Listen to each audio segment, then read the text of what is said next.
je vais me faire une petite toilette de chat. Et après, on va au château. C'est vrai? Et c'est quoi exactement toilette de chat? C'est se faire un petit nettoyage vite fait, bien fait. D'accord. Bonjour, от канала Зарядка полиглота.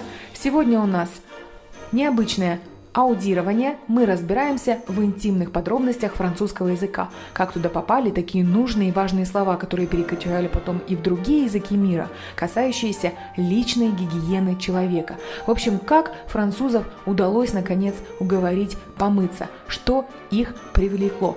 Об этом мы узнаем в сегодняшнем аудировании. Если у вас есть желание, пишите в комментариях, что вы расслышали по-французски, мы подкорректируем, поможем, поправим. Внимание, сегодня отправляемся в замок Мираминиль.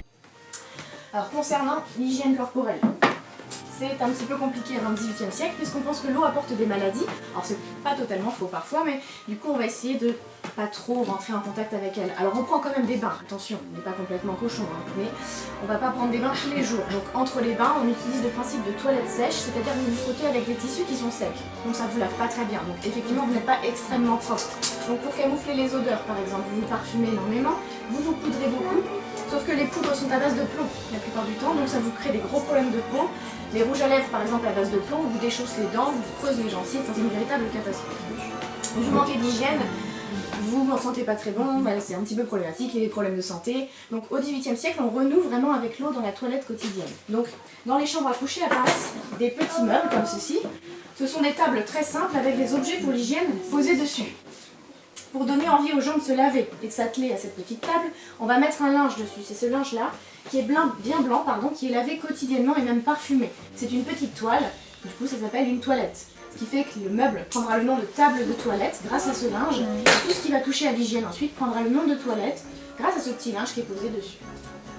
Et puis concernant l'hygiène également, on invente le bidet au XVIIIe siècle. Alors ici, je ne sais pas si tout le monde peut le voir, vous avez un bidet. Alors je suis pas très forte. Tu veux que je prenne? Non, ça va aller, ça me fait du sport. Hop là, là je vous montre un bidet. Je le repose, c'est très bien. Ce bidet-là, il date du 19e siècle. Hein, on reconnaît bien la forme du bidet, sauf que c'est au 19e siècle seulement que les bidets prennent cette forme-là. Excusez-moi. Au 18e siècle, lorsque le bidet est créé, il n'y a que deux tranches de la population qui l'utilisent, les nobles et les prostituées. Ce qui fait que quand vous êtes noble et que vous voulez utiliser un bidet, vous avez un petit peu honte. Hein, vous ne l'assumez pas pleinement, donc il faut le camoufler en fauteuil. Alors si ça s'appelle un bidet, c'est parce qu'à l'origine un bidet c'est un petit cheval trapu. Et quand vous êtes sur un bidet 18e, Quand vous êtes sur un bidet du 18e siècle, vous êtes comme sur un cheval. Alors je ne vais pas vous le faire évidemment, mais vous imaginez bien, vous êtes les jambes de part et d'autre, tournées vers ceci. Наше аудирование подошло к концу.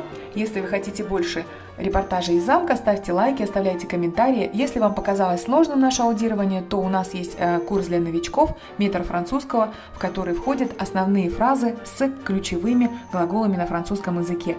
Пожалуйста, ссылка будет у нас в описании. Спасибо вам огромное за вашу поддержку, за лайки. Низкий вам поклон и увидимся в следующий раз. Пока-пока. Au revoir.